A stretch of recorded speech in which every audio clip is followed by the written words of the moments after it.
Important video. So,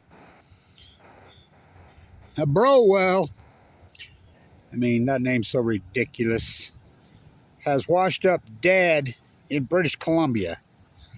And so the Canucks in British Columbia, who are so in epic denial about Fukushima, it's unbelievable, pro-nuclear House of Windsor. So, the fact that there's one there, disturbing, you think? They're tropical wells, named after the Norwegian well slaughterer. So it gets more disturbing. So my count is, right now we're approaching 250, our army has counted, dead wells washed up on the coast between the Bering Sea and the birthing grounds on the Greys in Mexico. That's where this one lives in, off the warm waters. They're tropical wells. They say, oh, isn't it wonderful? First one, so guess what they're going to do with it? They're putting it in a museum. Okay. All right. Kind of like they did Isa, the last native they got on, that wasn't too far from there. Look, his brain's still in the Smithsonian, from what I understand. These fuckers are psychos. Total fucking psychos. In denial. What's Fukushima? So, more wells washing up dead. The Great Pacific Genocide, I don't know how much it doesn't. Well, I've come to learn something. I thought there was still a group out there of integrity that gave a fuck about the truth. They don't care about the truth. Academia's gone. Completely over. They just might as well just close it up. The cult's got control. Control of academia, control of art, control of culture, control of media, control of sport.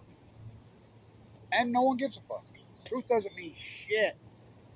As a real scientist, as a real PhD, you have to do the field work, the observation.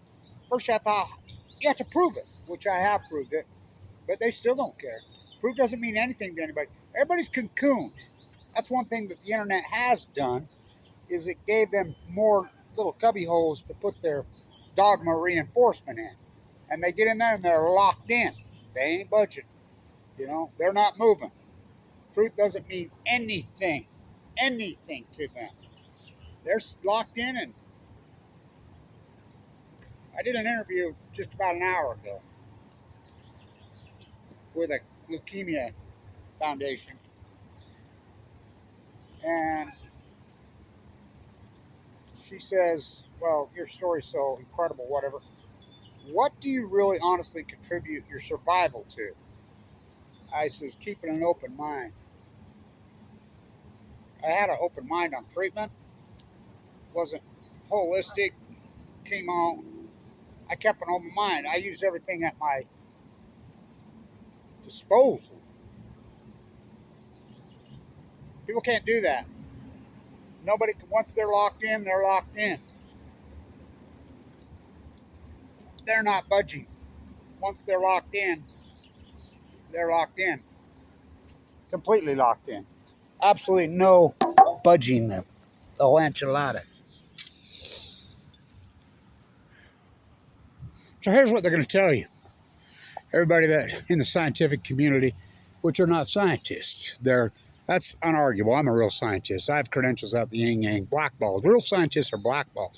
Real scientists don't participate in the academia circles anymore. We used to. They got kicked out. They're going to tell you global warming. Okay, all right. Which, no doubt, the waters have heated up. Hot Watergate. I'll tag this Hot Watergate, but hear me out. So the starvation event of gray whales and humpback whales, 75 biologists got together and dug in.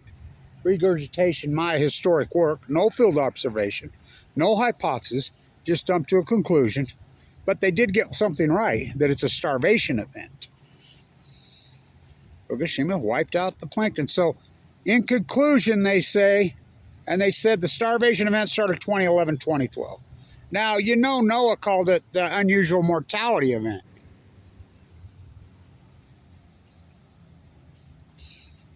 And declared it over.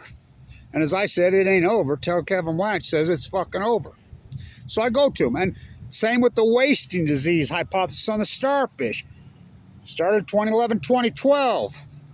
Every one of these, the heat dome over the western United States, the great fire event, the tree death. I mean, I go on and on. 2011, 2012, all of it. 2011, 2012. Every one of them freaking jumps to the conclusion global warming.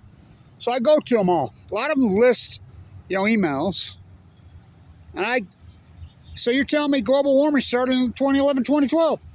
No, that's not what we said. That's exactly what you said in your conclusion. Let me debunk it. We know factually, unarguable, it's absolutely unarguable, global warming started several decades, quite a few decades ago. In fact, close to 100 years ago, when this country in the United States handed over this country to the auto industry and the Saudi Peninsula of Rockefeller oil. Yeah, you heard me right. Rockefeller's our Saudi Arabia. That's who started it. That's who founded it. That's what it is. It's unarguable. Absolute, because in science, we don't do. Scientists are mystified. They're baffled. They're stuck. We don't do that. In fact, anybody that uses anything, alarm, fucking we don't know, fucking, that's all bullshit. In fact, that just says you're not a scientist. It's just glaring that you're not a scientist. You're a bootlicker, certified freaking academia, got your credential, bootlicker. And you're branded in history as the bootlickers that you are. Fukushima's the litmus test. I'm a butcher, what's a cow? I'm a baker, what's a cake? I'm a fisherman, what's a boat? I'm a marine biologist at Caltech, at Berkeley, at Stanford, at UCLA, at Weber State, at Oregon State,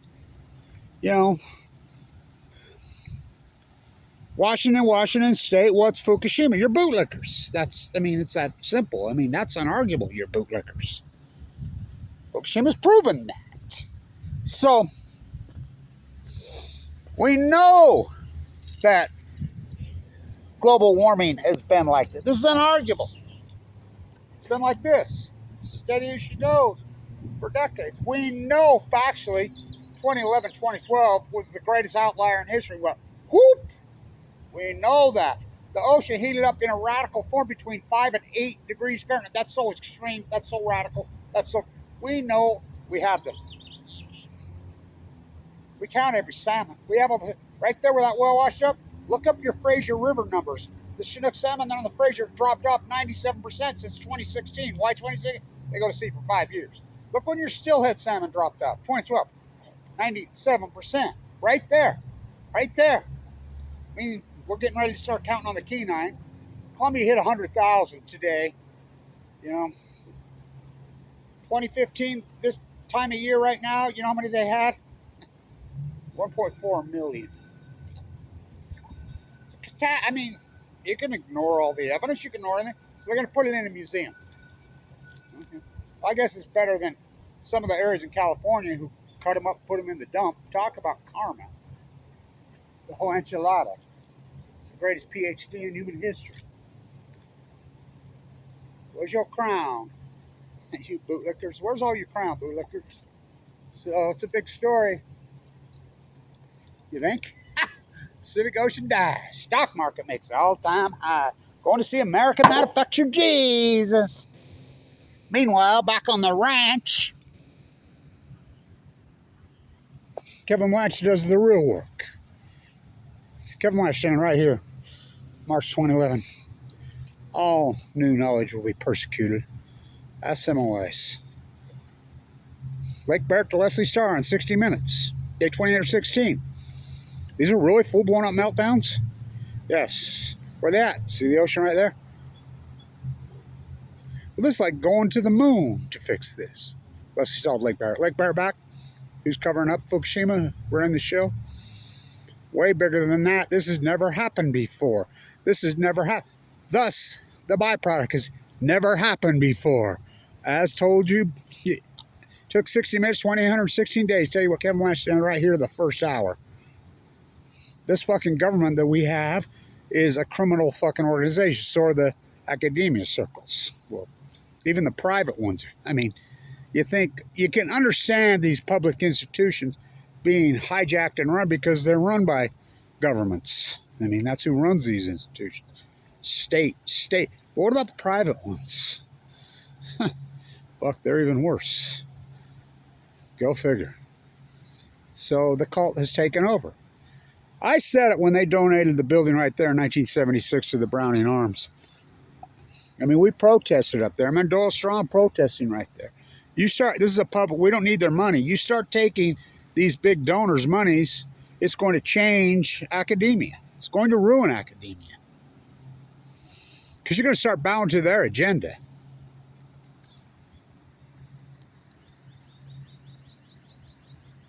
And oh, have they? Fuck, the criminal byproduct that comes from these oligarchy fucking war profiteering families goes on and on. I see there's several more cases in Utah that are connected to this war profiteer fucking university. Fucking smuggling in fucking oil from fucking Mexico with the cartel right here in Utah. Fucking, there's several of these fucking monsters that derive from these war profiteers from Ogden. They're still at it. Fucking, I mean, it goes on and on and on and on and on. So, just think how they named these wells after a whaler. Think about it. Well, I guess maybe that's what they'll name the new Gaza Strip when Trump turns it into the fucking resort. BB Land. Or Trumpdesia. That's what they'll name it. Trumpdesia. I'm a Rhodes Scholar. Look up Cecil fucking Rhodes. Eek. Eek. The word imperialism. Google imperialism. You're going to get a picture of who? Cecil fucking Rhodes. Oh my God. Fucking. It's pretty bad, the fucking starvation of peasants and live streamed of children starving to death, being burned to death, being bombed to death by the United States, by Trump, Biden. And it still doesn't fucking stop the fucking monsters and the maniacs. I mean, what does? How deprived is this fucking place? How sick and deprived is this fucking place? Oh, it's sick. Fucking stand tuned.